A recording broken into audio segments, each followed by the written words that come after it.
বন্ধুসকল এতিয়া সময় আহি পৰিছে চেম্পিয়ন্স ট্ৰফিৰ কাৰণে সাজু হোৱাৰ আৰু এই টুৰ্ণামেণ্টৰ পূৰ্বে ভাৰতীয় দলৰ হাতত কেৱল মাত্ৰ 3খন এদিনীয়া শৃংখলা খেলিবলৈ বাকী আছে আৰু এই 3খন এদিনীয়া শৃংখলাৰ জৰিয়তে ভাৰতীয় দলে সম্পূৰ্ণৰূপে নিজৰ প্ৰস্তুতি আৰম্ভ কৰিব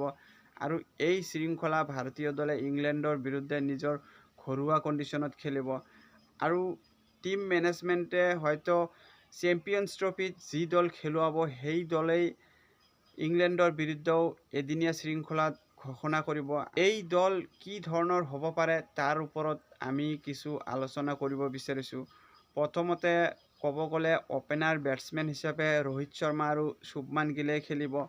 আৰু ৰোহিত শৰ্মা এজ এ অধিনায়ক হিচাপেও খেলিব এই টুৰ্ণামেণ্টত। তো চাব গ'লে অপেনাৰ বেটছমেন হিচাপে ক'ব গ'লে ৰোহিত শৰ্মা আৰু শুভমান গিলৰ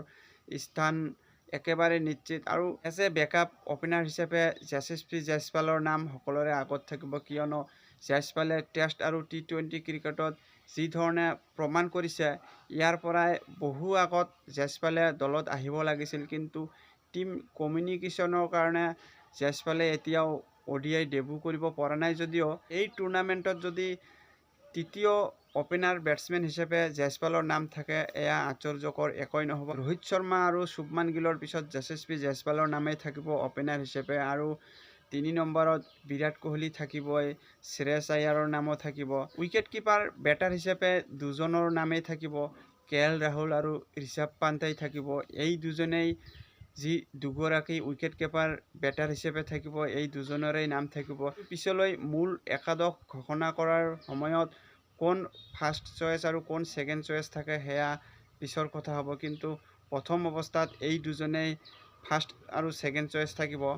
আৰু ইয়াৰ পিছতেই অলৰাউণ্ডাৰ হিচাপে চাব গ'লে হাৰ্দিক পাণ্ডিয়া নিশ্চয়কৈ ফাষ্ট বলিং অলৰাউণ্ডাৰ হিচাপে হাৰ্দিক পাণ্ডিয়াই খেলিব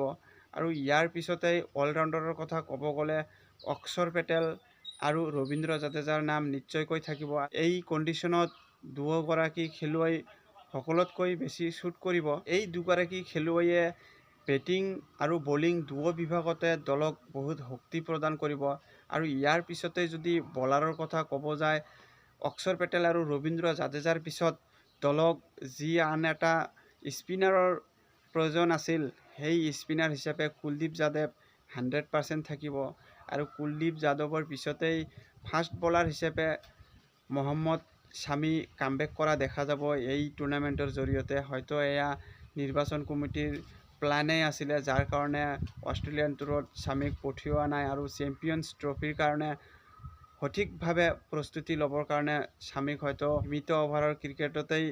খেলিব দিছে ডমেষ্টিক পৰ্যায়ত আৰু সেই সাপেক্ষে অনুমান কৰিব পৰা যায় যে মহম্মদ শামি এই স্কোৱাডত থাকিব আৰু ইয়াৰ পিছতেই মহম্মদ চিৰাজ খেলিব আৰু যশপ্ৰীত বুমৰাহ আমি আশা কৰিম যে নিজৰ যি ইনজুৰি আছিল সেই ইনজুৰিৰ পৰা ৰিকভাৰী কৰি বুমৰাহে নিশ্চয়কৈ এই ডাঙৰ টুৰ্ণামেণ্টৰ কাৰণে দলত প্ৰত্যাৱৰ্তন কৰিব আৰু বুমৰাহৰ পিছতে আন এজন ফাষ্ট বলাৰ হিচাপে অৰ্শদ্বীপ সিঙৰ স্থান পোৱাৰ সুবৰ্ণ সুযোগ আছে, কাৰণ অৰ্শদ্বীপ সিঙে T20 ক্ৰিকেটত যি ধৰণৰ পাৰফৰ্মেঞ্চ কৰিছিল ইয়াৰ পৰাই অৰ্শদ্বীপ সিঙৰ ডিজাৰ্ভ কৰে যে ODI ক্ৰিকেটতো চান্স পোৱাৰ আৰু অৰ্শদ্বীপ সিঙে এতিয়ালৈকে 8টাকৈ ODI ক্ৰিকেট খেলিছিল আৰু ইয়াৰ ভিতৰতে 12টাকৈ উইকেট লৈছিল আৰু এভাৰেজো ভাল আছিল অৰ্শদ্বীপ সিঙৰ। বিশেষকৈ সাউথ আফ্ৰিকাতো ভাল বলিং কৰিছিল অৰ্শদ্বীপ সিঙে, কিন্তু সাউথ আফ্ৰিকাৰ কণ্ডিশ্যন আৰু ডুবাইৰ সেই কণ্ডিশ্যন চিমিলাৰ নহয় যদিও অৰ্শদ্বীপ সিঙৰ সেই পটেঞ্চিয়েল আছে যে কি ধৰণে ডাঙৰ টুৰ্ণামেণ্টত প্ৰদৰ্শন কৰিব লাগে, কিয়নো T20 ৱৰ্ল্ড কাপত অৰ্শদ্বীপ সিঙে ইতিমধ্যে নিজকে প্ৰমাণ কৰিছে আৰু সেই সাপেক্ষে নিৰ্বাচন কমিটি আৰু টিম মেনেজমেণ্টৰ মাজত হয়তো আলোচনাও চলি আছে যে অৰ্শদ্বীপক লৈ। বন্ধুসকল সৰুকৈ কিবা এটা প্ৰয়াস কৰিলোঁ যে ভাৰতীয় দলৰ যি 15 সদস্যৰ স্কোৱাড কেনে হ'ব পাৰে, ইয়াৰ পৰা হয়তো 2-এজন খেলুৱৈ নাথাকিব পাৰে, কিন্তু হয়তোবা প্ৰায় বেছিভাগ খেলুৱৈয়ে আমি দেখা পাম যি আগন্তুক হ'বলগীয়া ডাঙৰ টুৰ্ণামেণ্টত ভাৰতীয় দলৰ কাৰণে 15 সদস্যৰ দল ঘোষণা কৰিব আৰু আশা কৰিম যে আমি যিকেইগৰাকী খেলুৱৈক লৈ ভাৰতীয় টিম মেনেজমেণ্টে দল ঘোষণা কৰে সেই দলেই ভাৰতীয় দলক পুনৰ এবাৰ চেম্পিয়নছ ট্ৰফিৰ জয়ৰ সোৱাদ ল'বলৈ এটা চান্স দিয়ক, তাৰে কামনা কৰি আজিলৈ ইয়াতে সামৰিলোঁ। ধন্যবাদ।